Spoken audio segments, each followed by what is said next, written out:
Bonjour à tous et bienvenue sur la web télé de Leclerc et vous pour ce nouveau live chat consacré aux animaux de compagnie. Nous accueillons aujourd'hui Antoine Bouvresse qui est vétérinaire et comportementaliste et qui va répondre à toutes vos questions. Donc n'hésitez pas, grâce à la boîte de dialogue qui se trouve sous l'image, à poser toutes vos questions. Bonjour Antoine. Bonjour. Alors nous allons commencer par une première question de Zoé qui concerne sa chatte Java qui est trop grosse. Je voudrais savoir si vous avez des solutions pour la faire maigrir. Elle a pris du poids après sa stérilisation. J'ai tenté de rationner, mais elle a pris encore plus de poids. Où est la logique ? Bon, alors ça c'est toujours difficile pour les propriétaires de chats et c'est une question qui est très fréquente. En fait, la stérilisation des chattes femelles va entraîner une modification de leur métabolisme. C'est-à-dire qu'en quelques semaines, en mangeant la même quantité avec le même apport calorique, elles vont en profiter beaucoup plus et du coup, elles vont se mettre à grossir. Alors, pour modifier son métabolisme, moi, hélas, je n'ai pas de solution maintenant qu'elle est stérilisée. Par contre, on peut modifier son apport alimentaire et privilégier, par exemple, des rations qui sont plus légères. Des croquettes allégées, des croquettes pour chats stérilisées, mais ça, peut-être que ça a déjà été mis en place. A priori, puisque... Voilà, donc ce qu'on peut faire, c'est augmenter un peu son activité physique, si par hasard cette minette elle a la possibilité d'aller à l'extérieur.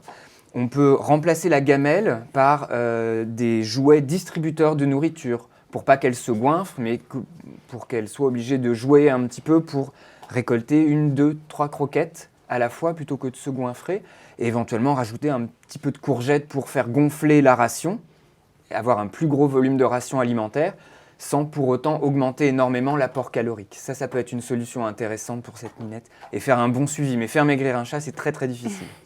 Bon alors Zoé, courgettes et exercice. Merci. Alors une nouvelle question de Bettina. Je voudrais avoir un rongeur, mais j'hésite entre un rat et une souris. Est-ce que vous avez des conseils ? Alors, les deux font des compagnons très sympas.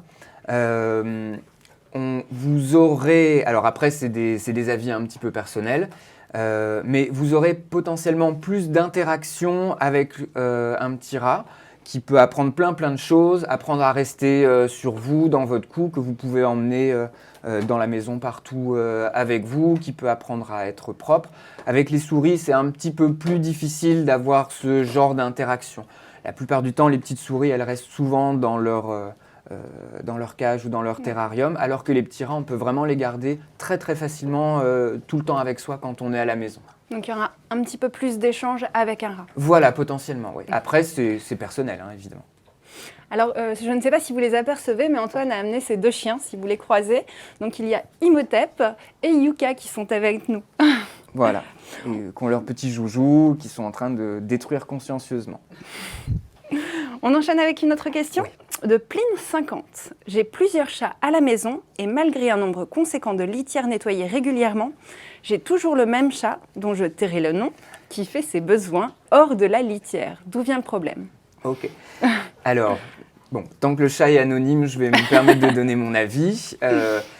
Alors, pour la propreté des chats, alors il y a des milliers et des milliers de choses à regarder, c'est très important, mais partant du principe qu'il y a de nombreuses litières et qu'elles sont propres, toutes propres ou en tout cas très régulièrement nettoyées, une des possibilités, s'il y a vraiment un chat en particulier qui a du mal à gérer la propreté, on peut envisager éventuellement qu'il y ait un problème médical sur ce chat et que par exemple il ait des cystites à répétition. Et pour ça, il faudrait faire des analyses d'urine qui soient vues par un vétérinaire et faire des analyses d'urine. Très souvent, chez le chat, il peut y avoir des petits cristaux qui se mettent à l'intérieur des urines de la vessie et qui provoquent des irritations chroniques. Donc, analyse d'urine pour celui-ci, pour voir s'il y a une problématique, déjà en premier lieu. Et si vraiment les analyses d'urine ne donnent rien, là, il faudra regarder l'environnement au global pour voir s'ils ont un accès à l'extérieur, s'ils ne sont pas peut-être un peu en surpopulation. Si c'est un tout petit appartement, peut-être que pour lui, c'est un petit peu oppressant comme partage des litières. Donc alors, Pline50, pas de panique, mais des tests d'abord pour voir si la vessie de votre chat va bien. Et puis après, on pourra s'intéresser au comportement. Voilà. Alors, on enchaîne avec une question de un retraité 76. Bonjour. Notre chat stérilisé de 15 ans miaule de plus en plus à longueur de journée et même la nuit sans raison apparente. Nous avons perdu notre petit chien de 15 ans au mois d'avril. Ils ont été élevés ensemble. Que devons-nous faire car elle mange bien, mais malgré tout, elle maigrit. Un problème inverse par rapport à Zoé, la première question. Alors, là, il y a plusieurs problématiques. Ce petit chat qui a perdu son copain, donc c'est triste et les animaux, ça fait des grosses modifications dans leur emploi du temps, dans leur environnement, dans leur relationnel. Ils ont perdu un copain, en vrai, ça peut être difficile pour eux. Donc, il faut le considérer. Ils peuvent se mettre à miauler, à être un petit peu tristes. Ça peut arriver. Par contre, il y a un autre point dans la question qui est posée, c'est que cette minette, si j'ai bien compris, elle continue à manger, mais que pourtant elle maigrit. Effectivement. Et qu'elle a 15 ans. Donc, j'aurais tendance, en tant que vétérinaire, à vous dire qu'il y a des choses à 15 ans sur un chat à explorer. C'est-à-dire que malgré le fait qu'il y ait eu un décès dans l'environnement de ce petit chat, il faut aller voir s'il n'y a quand même pas du médical en même temps ou en parallèle. Parce qu'un chat qui maigrit, éventuellement, il peut avoir un problème de rein, un problème de diabète, un problème de thyroïde. Donc il faut d'abord explorer ça. Et s'il n'y a rien à ce niveau-là, encore une fois, le comportement, c'est une fois qu'on sait qu'au niveau de la santé, il n'y a pas de problème. Après, si on veut rentrer un petit peu plus dans le détail, ne pas oublier le deuil qu'il y a eu, parce qu'en fait, le stress, et ça c'est prouvé chez les animaux et chez nous humains, le stress important et chronique, il peut créer des maladies. Ça peut déclencher des maladies. Donc peut-être que la perte de son compagnon, peut-être que ça a fait décompenser des choses chez cette minette de 15 ans. Donc il faut considérer les deux, mais d'abord en commençant par le comportement. Le médical, pardon. Avant le choc émotionnel, on va aller voir du côté de la santé si tout va bien. Oui, exactement. Alors on enchaîne avec une question de Alba. Cette fois, c'est à propos d'une chienne âgée de 12 ans en parfaite santé, mais quelques petits problèmes articulaires liés à l'âge un peu rouillé. Existe-t-il des compléments alimentaires afin d'améliorer cette raideur articulaire, sachant que c'est un bosseron? Alors, bosseron, du coup, c'est des grands chiens, c'est des chiens de grand format, et effectivement, 12 ans pour un bosseron, c'est déjà un certain âge. Et effectivement, on commence à avoir des problématiques articulaires, des problèmes d'arthrose, etc. S'il n'y a pas de grosses difficultés locomotrices, juste du mal au démarrage ou le lendemain d'une grande balade, un peu de difficulté, à ce moment-là, ce qui peut être intéressant, c'est effectivement il y a certains compléments alimentaires qui peuvent aider à nourrir le cartilage, à diminuer les douleurs. Alors, sans en citer particulièrement, tout ce qui va contenir de la chondroïtine, des glucosamines, la phytothérapie peut aider aussi. Il y a plein de solutions qu'on peut essayer sur ces animaux, sachant que si on reste dans le cas des compléments alimentaires, on a peu, voire pas du tout, d'effets secondaires indésirables. Et ça, c'est une grande force, parce que les anti-inflammatoires qui peuvent aider quand il y a une grosse douleur, un gros coup, ou une grosse poussée ou une crise d'arthrose, ces médicaments anti-inflammatoires, ils ont plein de contre-indications, surtout chez l'animal âgé. Donc on ne peut pas en donner tout le temps. Donc éventuellement pour traiter les crises, votre vétérinaire sur ordonnance peut vous prescrire des anti-inflammatoires s'il considère qu'il n'y a pas de contre-indication majeure pour un animal un petit peu âgé. Mais au long terme, la solution de compléments alimentaires, ou de phytothérapie, ou même de soins d'ostéopathie. Toutes ces solutions-là existent en médecine vétérinaire et sont en train de se développer de plus en plus. Elles sont très intéressantes pour les animaux âgés qui ont du mal à monter les escaliers, parce que 12-13 ans pour un chien de grand gabarit, c'est vraiment... ça commence à coincer. Et alors, pour avoir les meilleurs conseils sur ce choix de phytothérapie ou de glycosane, etc., on va s'adresser à son vétérinaire. Vous pouvez demander à votre vétérinaire, il va pouvoir vous orienter, vous conseiller, et il y a même, j'ai oublié d'en parler, il y a maintenant des croquettes spéciales qui contiennent directement ces compléments alimentaires. Donc ce sont des croquettes qui sont formulées pour les chiens qui ont des problèmes articulaires, et donc tous les jours en prenant leurs croquettes, ils ont leur dose de ces fameux compléments alimentaires qui vont nourrir leur cartilage. Donc ça peut être une solution assez intéressante. Donc Alba, il existe des solutions, que ce soit des croquettes ou des compléments alimentaires. Adressez-vous à votre vétérinaire qui pourra vous orienter. On enchaîne donc avec une nouvelle question de PIC 97.4. Bonjour, je vis dorénavant en appartement et j'aurais voulu savoir si pour mon chat stérilisé, qui vit maintenant en intérieur, on devait varier son alimentation avec croquettes et pâtés ou rester que croquettes de différentes sortes. Lui faut-il du coup des vitamines ou compléments ou d'autres soins? Alors, donc, pour un chat qui va avoir ce type de changement d'environnement, potentiellement son activité va diminuer. Donc, on parlait de Zoé qui a eu une modification de son métabolisme suite à la stérilisation tout au début. Là, c'est l'environnement qui va se modifier et donc ce chat qui ne pourra plus sortir, il va moins se dépenser physiquement. Donc, globalement déjà, on peut dire qu'il va y avoir une forte probabilité pour qu'on ait besoin de diminuer un tout petit peu l'apport énergétique de 10, 15, 20%. Ça dépend un petit peu du tempérament du chat et à quel point il peut être gourmand. Ça aussi, ça rentre en ligne de compte. Après, est-ce qu'il faut faire que des croquettes ou des croquettes plus de la pâtée? Alors, plus les études en nutrition avancent, plus on se rend compte, en particulier pour les chats, que la nourriture humide est plus intéressante. Néanmoins, ce qui compte avant tout, c'est la qualité des matières premières de ces aliments.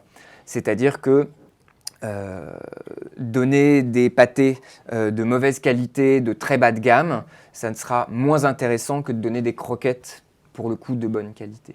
Donc croquettes, pâtés et ou le mélange des deux, ça pose pas de souci. L'alimentation humide est plus intéressante en termes de santé à long terme, semblerait-il. Mais par contre, c'est la qualité des matières premières vraiment qui compte et la qualité de la nourriture, mais comme pour nous humains. Du coup, pas besoin de vitamines ou de compléments spécifiques? Non, rien de spécifique de ce point de vue-là, puisque si c'est des aliments de bonne qualité, c'est des formules complètes. D'accord. Et peut-être compenser le manque d'exercice qu'il va y avoir, puisqu'elle est maintenant en intérieur, avec des accessoires éventuellement? Alors, un peu plus de joujou, et effectivement, on retire la gamelle qui ne correspond pas vraiment au mode d'alimentation originel du chat. Hein. Le chat dans la nature ne mange pas matin et soir à 8h30 et à 18h30. Il picore un peu pendant toute la journée, il chasse et il picore.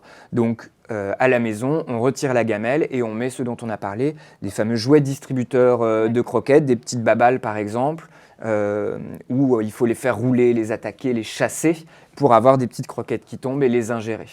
D'accord. Une nouvelle question de Marco cette fois. Bonjour, mes enfants aimeraient avoir un chien ou un chat, mais il n'y a personne à la maison toute la journée et pas d'accès actuellement entre la maison et le jardin. Jardin qui fait 200 mètres carrés. À mon avis, cela pose problème pour le laisser toute la journée à l'intérieur ou à l'extérieur. Quel est votre avis? Alors, Marco, c'est une très très bonne question. Et c'est très important de se poser la question, c'est une démarche très responsable de se poser la question avant de prendre un animal. Donc juste pour ça, félicitations. Il y a des milliers, des millions de chiens qui vivent dans ces conditions-là. Certains le vivent bien, sans aucun problème, d'autres le vivent beaucoup moins bien, ils sont stressés, ils ne sont pas bien. Donc, si vous décidez de prendre un animal, un chien ou un chat, à ce moment-là, ça pose dans l'absolu pas de souci, mais choisissez bien la race. Ne prenez pas des chiens qui ont un besoin d'activité important. Ne prenez pas, par exemple, dans cette optique-là, je vais vous donner quelques exemples, ne prenez pas un gros berger belge, un malinois d'une lignée de travail qui a besoin d'être avec son maître, de se dépenser physiquement et mentalement pendant des heures et des heures et des heures. Ne prenez pas un berger australien, ne prenez pas un border collie. Ce sont des chiens de berger qui ont besoin d'avoir un niveau d'activité physique et mentale très très très important. Donc dans l'optique que Marco nous décrit, ces chiens-là, ce sera plus difficile, pas impossible, mais plus difficile. Il faudra les sortir très souvent. Voilà. Et quel que soit le chien que vous choisissez, vous pouvez prendre un petit chien de compagnie, un petit caniche, un petit shih tzu, un petit bichon, qui vont avoir un niveau de demande d'activité moindre. Et à côté de ça, pour compenser votre absence, eh ben, le soir, il faudra faire des grandes balades. Le week-end, il faudra faire des grandes promenades. Quand vous vous baladerez avec lui, il faudra essayer de trouver un petit parc où vous pouvez le détacher et où il pourra jouer avec plein de copains chiens. Ça peut suffire à lui combler ses besoins en activité physique et mentale et du coup avoir un chien qui n'est pas stressé, pas anxieux et qui ne détruit pas à la maison. Et pour les chats, parce que Marco hésitait entre un chien et un chat a priori, enfin ses enfants surtout. Ouais. Alors, pour les chats, on a aussi des tendances comportementales selon certaines races. Le chat, ça peut être très intéressant s'il a un accès à l'extérieur et éventuellement, pour faire à l'idéal, installer une chatière. Pour qu'ils puissent rentrer, sortir. Il y a dorénavant des nouveaux modèles de chatières, parce que les gens ont peur de se faire cambrioler, par exemple. C'est des portes qui ne s'ouvrent en détectant la puce électronique d'identification du chat. D'accord. Donc c'est un investissement qui n'est pas énorme, et il suffit de juste rentrer le numéro de la puce électronique du chat dans l'ordinateur de la chatière, et il ne reconnaît que la puce électronique du chat. Il n'y a que votre chat qui peut rentrer chez vous. Merci beaucoup pour ces réponses. Donc Marco, si vous voulez vraiment un chien ou un chat, ou si vos enfants font vraiment le forcing, prenez en compte vos habitudes. Est-ce que vous pourrez sortir le chien régulièrement? Et pour le chat, éventuellement installer un accès vers l'extérieur type chatière, comme vient de le dire Antoine. Une nouvelle question de Jacqueline, qui nous demande à propos de son petit chat Minouche, qui a 1 an, qui préfère manger comme nous et laisse pratiquement toutes ses croquettes de côté. Est-ce normal? Que dois-je faire? Il s'agit de croquettes spéciales chatte stérilisées. Merci. Ok. Alors, Minouche, elle est, comme tous les animaux et comme nous, elle a des préférences alimentaires. Et donc, les préférences alimentaires de Minouche vont vers ce que Jacqueline cuisine.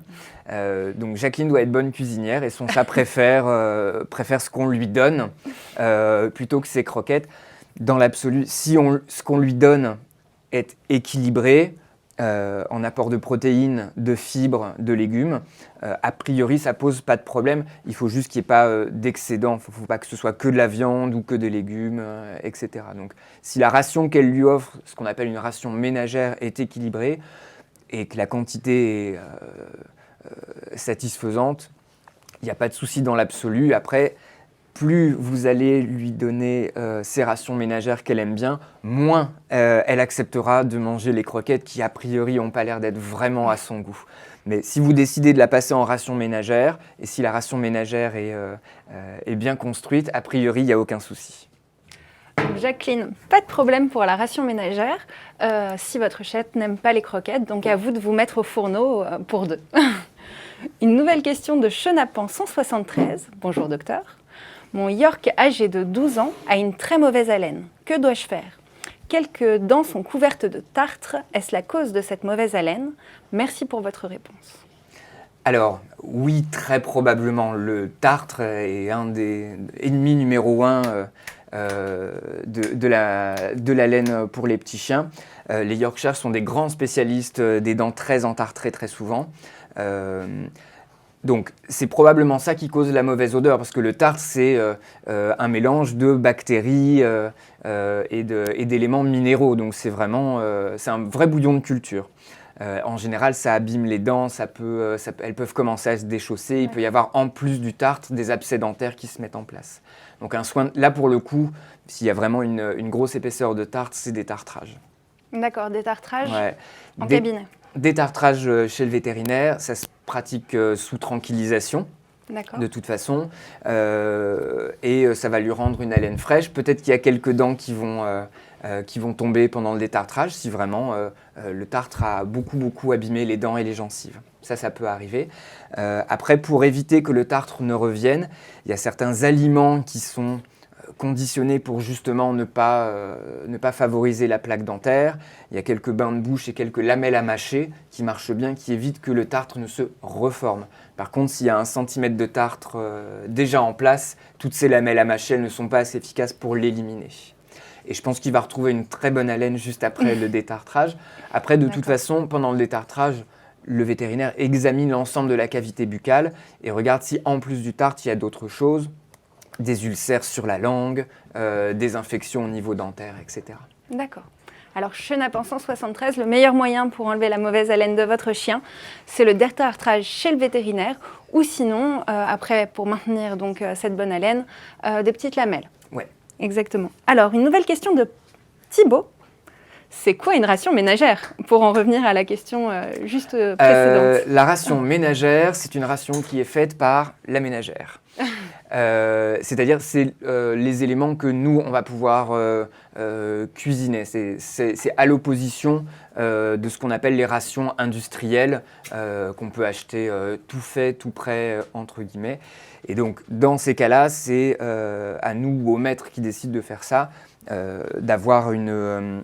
de faire un apport équilibré, donc où il faut un peu de viande, un peu de légumes, un peu de pâte ou de riz, mais pas trop, etc. Et il faut que tout ceci, alors là pour le coup par contre, il est conseillé généralement quand on fait ce type de ration d'ajouter des compléments alimentaires qui sont déjà dans les croquettes ou dans les pâtés industriels. Quand on fait sa ration ménagère, très souvent il faut complémenter avec des compléments en phosphore, calcium, minéraux et vitamines. La plupart du temps il faut en rajouter. Merci beaucoup. Merci Thibaut pour cette question, parce que c'est vrai qu'on a tendance parfois à utiliser des termes qu'on croit que vous connaissez. Donc une ration ménagère, c'est une ration qu'on prépare tout simplement à la maison soi-même. Une nouvelle question de Princesse 82. Bonjour, j'ai une poule d'eau d'à peu près 1 an.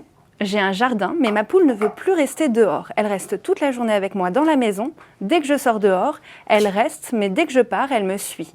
Auriez-vous des solutions? Ma poule dort dans la maison également. Ok.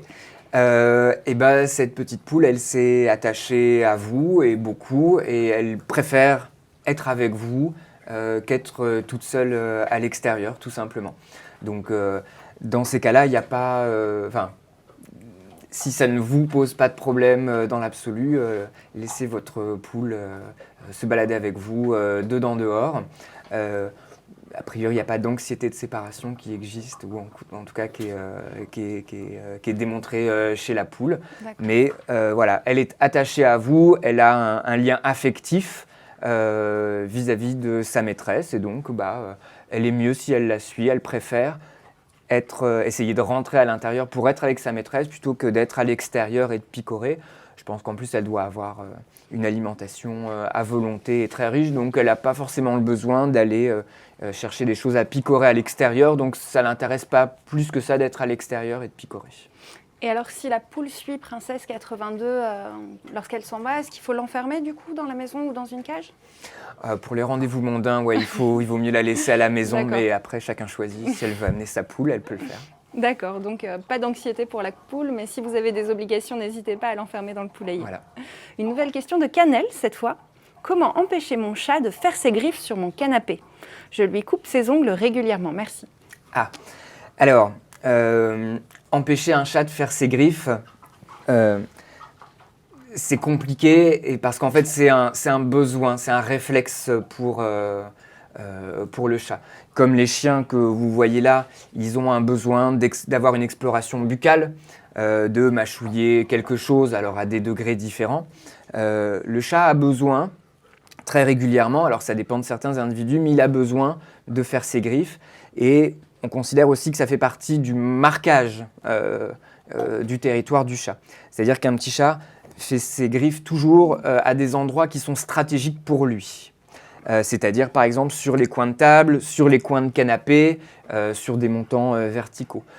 On considère, les hypothèses, mais on a peu de preuves finalement, c'est que c'est à la fois un marquage visuel, puisque en grattant, il va laisser des traces de griffes, comme peuvent le faire les grands félins à l'extérieur quand ils sont en liberté, quand ils sont sauvages. Mais également, on considère qu'ils peuvent laisser des odeurs qui émanent de leur coussinet et que ça participe au marquage du territoire olfactif. Donc c'est un besoin et c'est un réflexe. C'est pas en coupant les griffes que vous allez forcément réussir à esquiver ça. Mais alors comment faire? Les deux possibilités, c'est d'essayer de mettre au maximum des griffoirs. Alors il en existe de très très très nombreux modèles. Il faudra peut-être en acheter 1 ou 2 ou 3 différents pour réussir à trouver celui qui l'attire assez. Il y en a qui contiennent certaines odeurs qui attirent le chat particulièrement, ou certaines herbes comme le catnip, la catère, qui vont attirer le chat. Il va avoir tendance à venir faire ses griffes dessus. Essayez griffoir horizontal et griffoir vertical. Et ce que vous pouvez essayer de faire, si là en l'occurrence, si c'est un support vertical sur un coin de canapé, vous pouvez essayer de mettre un arbre à chat vertical avec une corde enroulée autour du mât, et peut-être que ça l'intéressera plus de le faire à cet endroit-là. d'accord ? Si vous avez réussi à lui faire trouver quelques endroits qu'il aime bien, vous pouvez éventuellement, alors les répulsifs ne marchent pas toujours très très bien, mais si vraiment vous lui avez offert la possibilité d'exprimer ce comportement à d'autres endroits, à ce moment-là, vous pouvez lui empêcher de le faire à cet endroit-là en mettant, il y a des petites bonbonnes qui envoient un petit jet d'air comprimé au moment où le chat passe devant.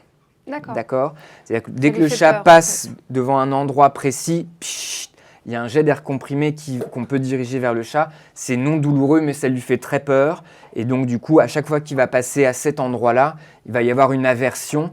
Et donc, il ne peut pas faire ses griffes à cet endroit-là. Mais à ne faire que si on lui offre la possibilité de le faire ailleurs. Sinon, vous allez stresser votre chat et on en met un dans l'appartement là où ça gêne. Ou sur la plante verte là où il veut aller gratter. Mais il ne faut pas en mettre 3, 4, 5, 10 dans la maison avec un chat qui reste sur la table et qui ne bouge pas. Parce que là, il va devenir très très anxieux, il ne faut surtout pas le faire. Donc, dans certaines conditions, ça peut être intéressant.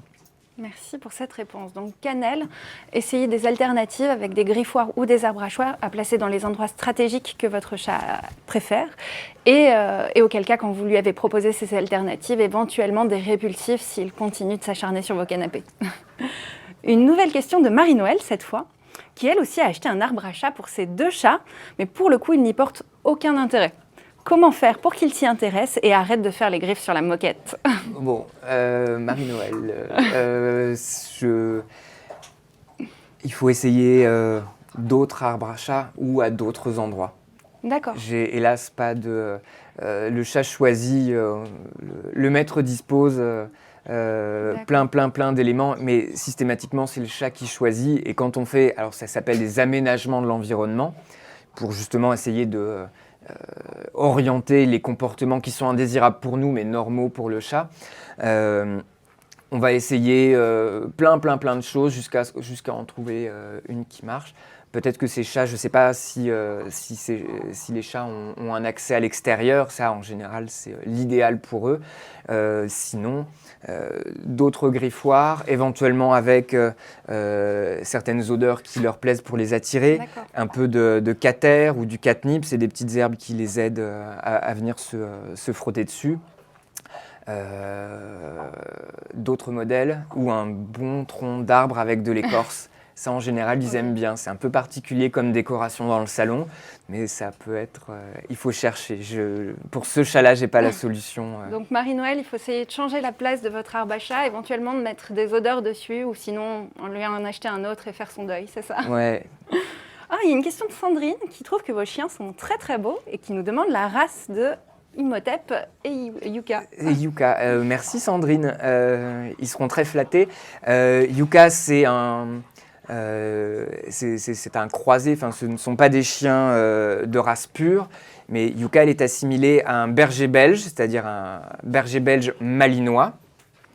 Elle est très vieille, elle a 13 ans. Et Imhotep, c'est un chien qui vient d'un refuge en Normandie dans le 76, le refuge AVA, aide aux vieux animaux. C'est un très bel endroit, il y a eu une portée accidentelle là-bas. Et sa maman, on sait que c'est un grand chien de chasse qui s'appelle Grand Bleu de Gascogne. Tout ça ? Voilà, tout ça, c'est des grands chiens de chasse à court. Et son papa, on ne sait pas bien. D'accord. On ne sait pas qui est son papa. Donc Yuka et Imhotep qui est là-bas dans l'ongle. Une question de fantaisie. Mon chat va avoir 10 ans l'année prochaine. Quels sont les points de santé à surveiller ? C'est une sacrée de Birmanie. Sacrée de Birmanie. Alors, les points de santé, en général, on les évoque dans les rendez-vous annuels avec le vétérinaire. À partir de 10 ans, on fait assez souvent en prévention, alors ça dépend un petit peu de ce qu'on voit. À chaque fois qu'on fait un rendez-vous annuel avec le vaccin, Imhotep, tu n'es pas une star, retourne à ta place. Allez. Hop, il a entendu qu'on parlait de lui. Couche-toi. Ça. Et il n'est pas très obéissant. Bon, moi, il va rester là avec nous. Voilà. Et donc, pendant les rendez-vous annuels, le vétérinaire examine le chat du bout du nez au bout de la queue. regarde si le poil change, si le poids change. Ça, c'est un indicateur important. On avait une question tout à l'heure là-dessus. Un animal qui commence à avoir un petit peu d'âge et dont le poids se modifie, par exemple qui maigrit, ça, c'est un signe d'alerte. Et on va en chercher plein. On va faire une palpation du ventre pour voir s'il y a des anomalies, palper les reins pour voir s'ils sont d'un volume anormal, faire une auscultation pour voir si le cœur va bien, etc. Regardez l'état du poil, l'état général, etc. Vous posez plein de questions. Au vu de ça, et après 10 ans, si on a des signes d'alerte, on peut décider de faire un bilan sanguin pour regarder, ce sont des check-ups, et on peut faire une prise de sang pour regarder le fonctionnement du rein, du foie, faire des analyses pour voir s'il y a des infections, des anémies, etc. Ça, c'est à discuter avec le vétérinaire traitant. Suivre en général l'appétit, les malpropretés et les modifications du poids, par exemple. Chez les chats sacrés de Birmanie, mais en général chez les chats de race, on a un peu plus de maladies liées à la génétique à cause d'une perte de diversité génétique. Venez les toutous, arrêtez de jouer avec les jouets. Il y a plein de jouets sur le plateau, donc ils sont en train d'aller les chercher dans tous les sens. C'est juste que Yuka et Imhotep ont décidé d'en faire... Allez, venez les toutous. Donc revenons donc ils sont un peu distraits. Et donc, il y a certaines maladies génétiques qu'on peut chercher en particulier chez les chats de race. Et en particulier, des problèmes, par exemple, au niveau du cœur ou au niveau de la fonction rénale. C'est ce qu'on cible en particulier sur les chats de race pure. Et à surveiller à la maison, donc le poids ? Voilà, le poids, perte d'appétit ou le fait qu'ils se mettent à beaucoup boire et beaucoup uriner. Donc ça, c'est vraiment ce que nous, on peut surveiller. Ce sont des signes d'appel. Et au niveau cardiaque, tout ce qui peut être problème de toux ou de fatigabilité chez le chien ou chez le chat, à surveiller. D'accord. On enchaîne avec une question de Jaco. Quel comportement adopter avec son vieux chien ? Des conseils pour ses activités, sa nourriture, ses soins. Alors, pour le vieux chien, en général, on dit alimentation de très bonne qualité. Ça, c'est très important comme pour nous, en termes de santé. Plus on aura une alimentation de bonne qualité, plus on pourra faire du préventif sur ces choses-là. Par exemple, pour Yuka, qui est une très vieille chienne, on essaie de ménager une alimentation de très bonne qualité. Et en général, on diminue un petit peu les efforts physiques, mais il ne faut pas les arrêter complètement. On change de mode de vie, c'est-à-dire qu'avant, c'est une chienne qui faisait des footings avec moi, qui avait beaucoup d'activités sportives. Et ben maintenant, comme elle a beaucoup d'arthrose et qu'elle est vieille, on diminue son niveau d'activité physique, même si là, elle est très motivée. Néanmoins, il ne faut pas arrêter l'activité physique, il faut la modifier. Parce que si on arrête complètement l'activité physique d'un chien, à ce moment-là, il perd du muscle, il perd de l'intérêt, il perd de la réactivité et potentiellement, il se dégrade. Donc, des activités différentes, moins fatigantes, mais il faut continuer à faire des choses. Surtout ne pas arrêter l'exercice. Voilà, mais peut-être que les balades seront un petit peu moins physiques sur des terrains un petit peu plus faciles, en faisant des pauses un petit peu plus souvent, en écoutant un petit peu la demande, les besoins de son chien et les éventuelles douleurs qu'ils peuvent ressentir. Il faut être plus à l'écoute de la motivation du chien et lui faire voir, continuer à lui faire voir d'autres chiens aussi, c'est important parce que ça entretient les facultés mentales du chien qui peut y avoir des déficits cognitifs chez le chien quand ils restent vraiment dans leur coin et qu'ils ne bougent plus. Ils se dégradent mentalement. Et concernant la nourriture et les soins, est-ce qu'il y a quelque chose à modifier aussi ?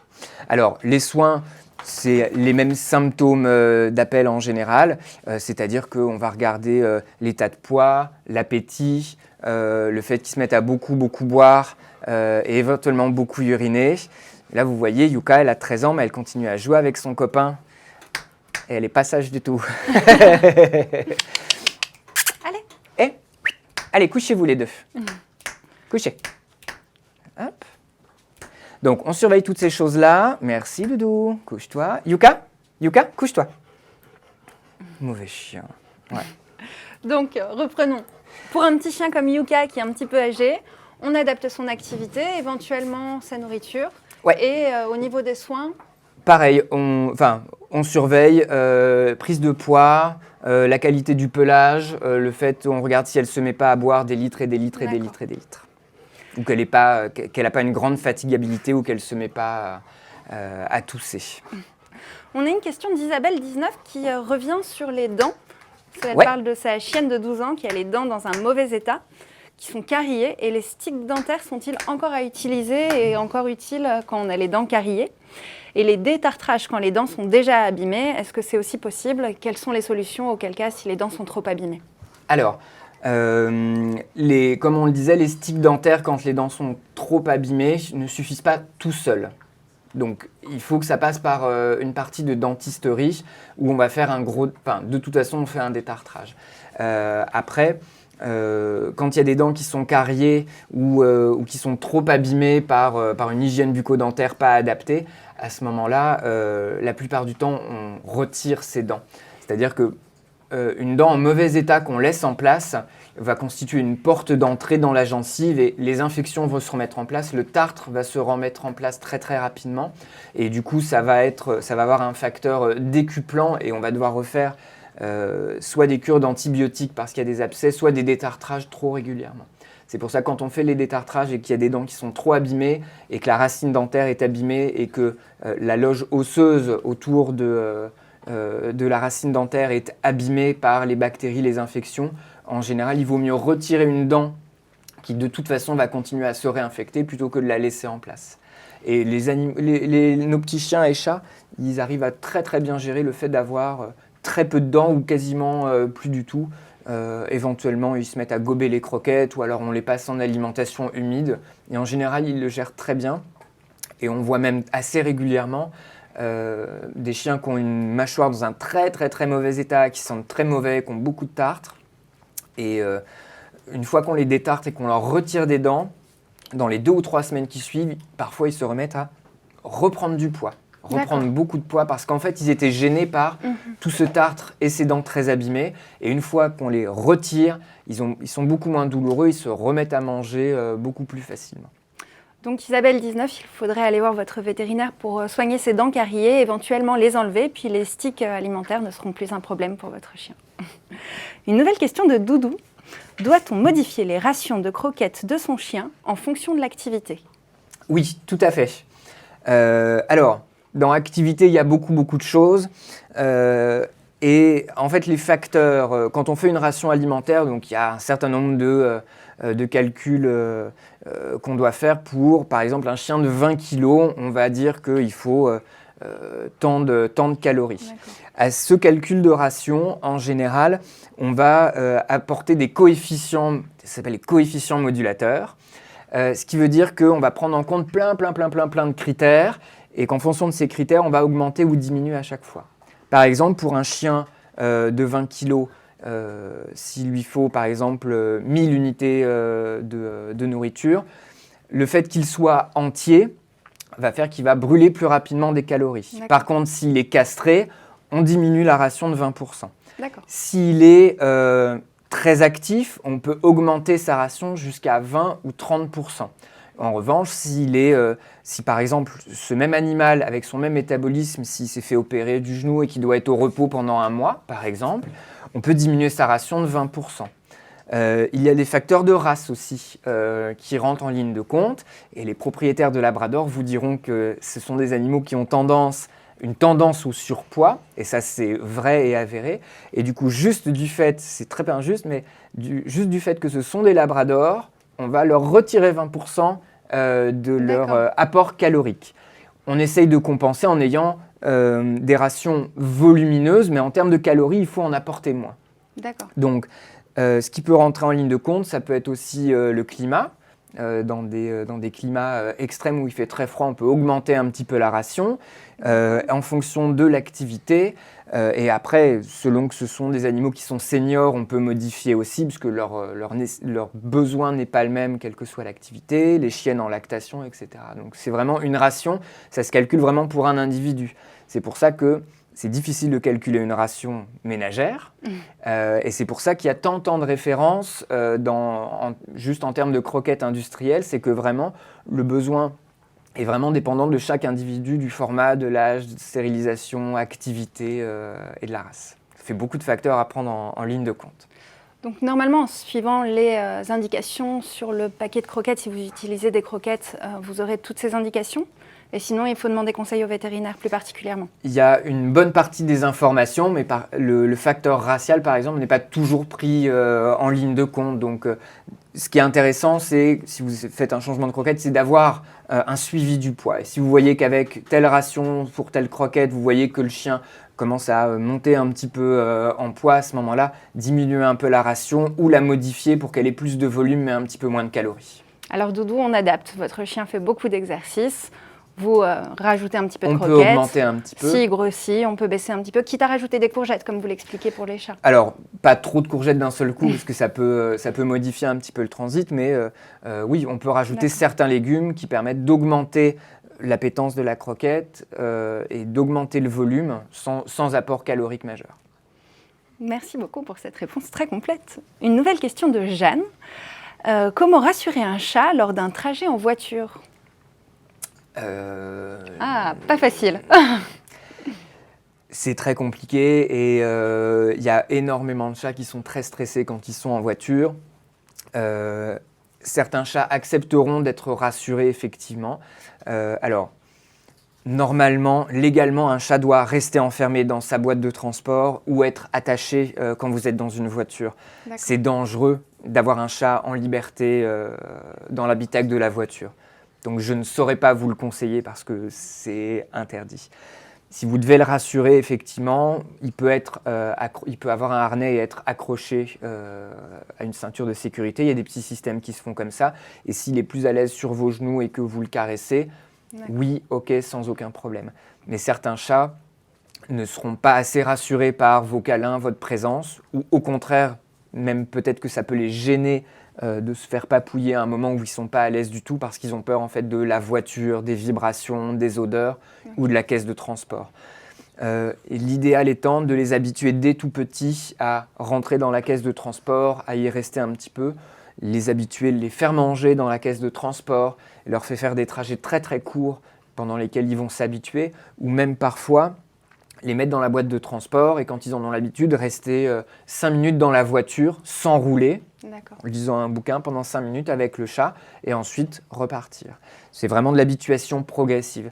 Mais c'est vrai que, et c'est le cas le plus fréquent, la plupart du temps on prend son chat 1 ou 2 fois par an pour le mettre dans la caisse, pour le mettre directement dans la voiture et faire un trajet relativement long, ou pire, pour l'emmener chez le vétérinaire où il va être stressé potentiellement là aussi. Donc à chaque fois, il y a une association, hélas, une association négative qui se fait vis-à-vis du chat avec la cage. Donc c'est ça qui le stresse, plus les vibrations de la voiture. Donc on peut faire du préventif là-dessus. Vous pouvez aussi le réhabituer à la caisse à la maison si vraiment il ne l'aime pas, en lui donnant à manger dedans sans l'enfermer et que ça devienne une petite niche très confortable en mettant un petit coussin dedans. Ça peut être quelque chose qui le rassure. Il y a certains chats, dans la voiture, ils sont déjà tellement stressés qu'on a du mal à les faire progresser ou c'est très très long. Parfois, on leur donne un petit médicament pour les tranquilliser. Il faut faire attention, c'est des médicaments qui ont des contre-indications. Et c'est des médicaments qui peuvent avoir des effets paradoxaux, comme ce sont des psychotropes. Pour 90% des chats, ça les endort. Ça les met dans le brouillard, mais pour 10%, ça les met dans le brouillard, mais le fait d'être dans le brouillard, ils luttent contre le médicament et du coup, ils vont avoir un effet paradoxal et se mettent à hurler, vociférer, appeler, encore plus. Donc, c'est à tester éventuellement. Si on a recours à ce médicament que je conseille peu, on peut le tester à la maison pour voir comment le chat réagit hors situation de stress, voir si ça le fait plutôt dormir ou si ça le rend un peu dingue. Donc Jeanne, avant d'opter pour une solution médicamenteuse pour transporter votre chat en voiture, essayez de l'habituer progressivement, de l'habituer à la cage, puis à la voiture et à l'habitacle de manière progressive. Une question de Choupette. J'avais 2 inséparables, le mâle est malheureusement décédé il y a quelques jours. Dois-je en reprendre un pour ma petite qui reste ou peut-elle apprendre à vivre toute seule ? Alors, potentiellement, elle peut apprendre. Quel âge ils ont ? J'ai pas cette information. Si effectivement, alors sur une durée de vie de petits inséparables, s'ils ont été ensemble pendant très très très longtemps, ça peut être intéressant, oui. Si vous voyez qu'elle mange un petit peu moins, qu'elle est plus triste, qu'elle chante moins, etc., qu'elle n'est pas bien, reprenez-lui un copain. en faisant une introduction progressive, c'est-à-dire en les présentant peut-être à l'écart, juste en mettant des cages l'une à côté de l'autre, le temps qu'ils s'habituent un petit peu. Et ensuite, vous pouvez les remettre directement ensemble. Mais malgré la terminologie inséparable, il y en a qui arrivent à s'adapter à cette situation de solitude. C'est moins sympa. Donc peut-être prévoir une période tampon pour voir si elle réussit à s'habituer à cette solitude et si ce n'est pas le cas. Voilà, exactement. Mais il faut finement observer son comportement pour voir s'il y a des signes de stress ou si elle est moins enjouée, moins active, etc. Et à ce moment-là, dans ces cas-là, oui, effectivement, il faut lui trouver un copain. Par contre, voilà, on va lui imposer, entre guillemets, un nouveau compagnon. Il faut aussi un temps pour qu'elle s'y adapte, parce que c'est un autre ami, mais c'est pas le même non plus. Donc, il y a une adaptation à faire aussi dans ce sens-là. On enchaîne avec une question de Marcia. J'ai l'information qui vient de tomber pour Choupette. Ils ont 6 ans, les inséparables. 6 ans, oui, ça fait quand même une bonne période de vie en couple. Alors, ça ne facilite pas les choses, entre guillemets, c'est-à-dire que à la fois, il y a plus de probabilité pour qu'elle soit triste toute seule, et en même temps, ce sera peut-être plus difficile de lui présenter un nouveau compagnon. Mais en les habituant progressivement, en mettant les cages l'une à côté de l'autre et en les présentant progressivement, en général, on s'en sort pas trop mal. Alors Choupette, il va falloir beaucoup d'observation avec vos inséparables. Et si la petite femelle ne s'en remet pas, présentez-lui un nouveau compagnon qui devrait lui remonter le moral. Une question donc de Marcia. Oui. Elle attend un bébé et se demande comment faire les présentations avec ses 2 chats. Alors, présentation avec les chats, on a toujours très très peur que les chats fassent des bêtises avec les bébés ou qu'ils viennent se coucher dessus. Donc ça, il y a plein de gens qui sont très stressés vis-à-vis de cette problématique-là. En préventif, avant d'avoir le bébé, il y a toujours plein de modifications qui sont faites à la maison la plupart du temps. Et il ne faut pas hésiter dans ces cas-là, parce que ces changements, le chat le ressent fortement. Un chat, dès qu'il y a un déménagement ou des travaux, etc., ça peut impacter beaucoup sur ses niveaux de stress. Il y a certains petits chats, quand on déménage, ou quand on prépare ses valises, ou quand on fait des travaux, ils se mettent à faire pipi à la maison parce qu'ils sont très stressés. Donc toutes les modifications qui vont avoir lieu en prévision de l'arrivée du bébé, il ne faut pas hésiter à laisser, paradoxalement, les portes ouvertes pour que le chat puisse venir, regarder, explorer et s'approprier toutes ces modifications de l'environnement. Et ensuite, une fois que le bébé est là, il faut tout simplement lui présenter très calmement et laisser les chats venir renifler, parce qu'en général, c'est surtout d'un point de vue olfactif qu'ils vont être intrigués. Et donc, il faut qu'ils puissent venir, les deux, renifler tout ce qui se passe, renifler le bébé, etc. Et en général, les choses se font très naturellement. La seule chose après, donc vous pouvez laisser les chats libres de se balader dans la chambre du bébé, mais systématiquement sous votre surveillance. C'est la seule chose. C'est qu'une fois que vous n'êtes plus dans la chambre du bébé, vous fermez la porte, c'est tout. Donc on ne force pas la rencontre, non, il faut laisser les chats venir explorer. Les chats explorer tout naturellement. Une question de Joss maintenant. Mon chien perd la vue. Des conseils pour l'aider au quotidien, les bons gestes pour le rassurer. Alors, là aussi, ça va dépendre un tout petit peu du contexte médical et de l'âge de la chienne. J'espère que l'info va nous arriver en direct, ça serait bien. Ça dépend de la cause de la cécité. Je suppose que c'est une chienne qui commence à être un chien, une chienne, pardon. Alors, c'est un chien a priori, mais je n'ai pas Okay. d'informations. N'hésitez pas, si vous voulez nous envoyer son âge et sa race. Si c'est un chien qui commence à être un petit peu âgé, peut-être qu'il commence à avoir un petit peu de cataracte. D'accord. La cataracte, c'est le cristallin de l'œil, la lentille pour adapter, qui commence à devenir un petit peu opaque. Et c'est le regard un petit peu bleuté des vieux chiens. Mais c'est entre guillemets, quand on a l'habitude, c'est un bleu qui vient de l'intérieur. Il faut être sûr que ce ne soit pas une maladie de la cornée ou qu'il n'y ait pas un glaucome ou d'autres maladies ophtalmo. Donc ça, c'est la première chose, c'est de savoir s'il y a une cause derrière. Si ce chien il a un glaucome Joss vient de répondre. Ouais. Son chien a 10 ans. 10 ans, ok, bon, bah, il commence à être un petit peu vieux. Si c'est progressif et si c'est sur les 2 yeux et si ça n'est pas, par exemple, un glaucome, là pour le coup il faut soigner, hein.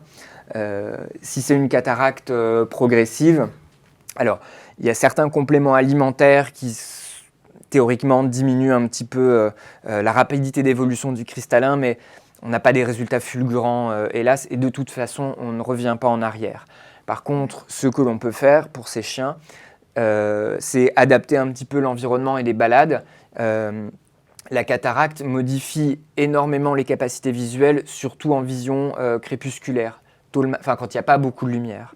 Donc il ne faut pas hésiter, par exemple, à la maison, pour l'aider dans ses déplacements à la maison, à mettre plus de lumière. C'est bête, mais le cristallin, c'est vraiment la quantité de lumière qui n'arrive pas correctement à la rétine, principalement. Après, il faut apprendre aussi aux chiens à vivre avec la diminution de certaines capacités cognitives et physiques, et du coup, peut-être plus le guider à la voix et ne pas mettre votre chien dans des situations d'inconfort, mais continuer à le faire sortir et travailler pour qu'il s'adapte à ces nouvelles conditions. Comme on disait tout à l'heure sur les vieux chiens âgés, il ne faut pas faire moins parce que les capacités baissent. Il faut faire différemment, mais continuer à les faire sortir pour qu'ils s'adaptent à ce nouveau handicap. Yuka, que vous voyez là depuis tout à l'heure, elle voit encore à peu près clair, mais elle n'entend presque rien. Ah, c'est l'inverse. Elle entend presque rien, mais voilà, je l'amène tout le temps avec moi et elle développe d'autres stratégies. C'est que je lui apprends à essayer de me regarder quand elle se déplace le plus souvent possible.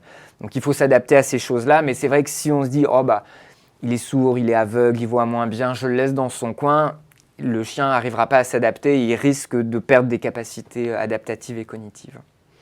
Merci beaucoup. Donc Joss, pour résumer, beaucoup plus de lumière pour l'aider dans ses déplacements à la maison, compenser avec ses autres sens, on n'hésite pas à l'appeler à la voix, à la guider, et surtout ne pas modifier votre comportement avec elle et continuer de la balader et de la sortir pour l'épauler justement dans ce passage un petit peu difficile.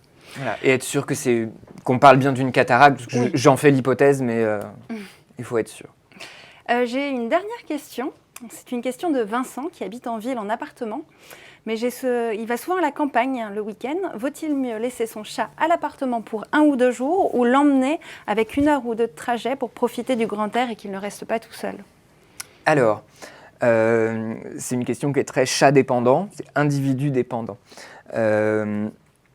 Si votre chat il est bien en appartement, s'il n'y a pas de signe d'anxiété, alors par exemple malpropreté urinaire ou un petit chat qui aurait tendance à vous agripper les mains quand vous lui faites des câlins, ou vous sautez sur les pieds le soir quand il commence à faire pénombre, comme s'il chassait quelque chose, s'il n'a pas de comportement agressif, s'il n'est pas boulimique comme un fou sur la nourriture, s'il ne passe pas son temps à la fenêtre à claquer des dents quand il voit des pigeons qui passent. Ça peut être effrayant, ça. Voilà, ça peut être effrayant, mais toutes ces manifestations-là, c'est des manifestations anxieuses. Ça s'appelle l'anxiété du chat en milieu clos, c'est-à-dire que il lui manque quelque chose. Il lui manque de pouvoir explorer, de pouvoir chasser les oiseaux, de pouvoir attraper des petites souris. Alors comme il n'y a pas de souris chez vous, il saute sur vos pieds, sur vos mains, mais il a besoin de ces activités-là. C'est un besoin, comme de faire ses griffes.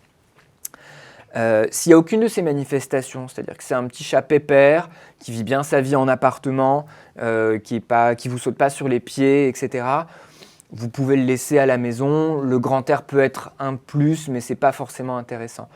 En revanche, je réponds à moitié à la question, si vraiment il y a une de ces manifestations-là, c'est-à-dire que si vraiment il y a des signes de stress en appartement, oui, peut-être que ça vaut le coup pendant 2 jours, pendant tout un week-end, qu'il aille s'éclater dehors, et qu'il s'amuse comme un fou et qu'il aille chasser, marquer son territoire partout, explorer, avec la possibilité aussi, ça arrive dans certains cas, c'est que ayant goûté à la vie en extérieur, étant anxieux en milieu clos, peut-être qu'il vivra moins bien encore le milieu clos une fois qu'il s'y goûte régulièrement à la liberté de l'extérieur.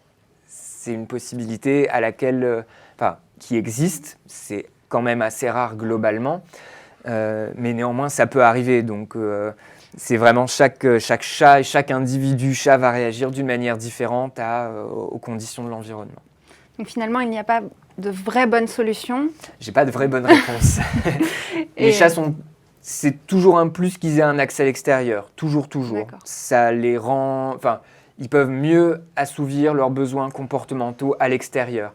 Maintenant, est-ce que 2 jours tous les 15 jours, ça va lui faire du bien ou est-ce que ça va le renforcer dans une certaine forme de frustration? Ça, je peux difficilement le prévoir sans connaître ce petit chat et sans savoir comment il se comporte à la maison. Donc la meilleure chose à faire, c'est peut-être de demander conseil au vétérinaire une fois de plus. Ça peut être intéressant. Et encore une fois, par contre, voilà, observer le chat, si c'est le chat le plus calme du monde, le plus cool, sans comportement gênant, sans signe d'anxiété ou de léchage excessif. J'avais oublié dans ces signes de stress, il y a des chats on avait eu plusieurs questions là-dessus, des chats qui passent leur temps à se lécher beaucoup les pattes ou l'arrière ou le dos jusqu'à se retirer complètement les poils. Ça peut être une manifestation anxieuse de comportement de TOC, comme des TOC, pour des chats qui sont trop à l'intérieur. Toutes ces manifestations-là, effectivement, ça vaut le coup de creuser la question et de savoir si on essaye de le faire sortir. Bon, merci beaucoup pour toutes ces réponses. On touche déjà à la fin de ce live chat. Merci à tous ceux qui ont posé des questions. Désolée pour toutes les questions qui n'ont pas trouvé de réponse. Il y aura le replay qui sera bientôt disponible d'ici 2 jours.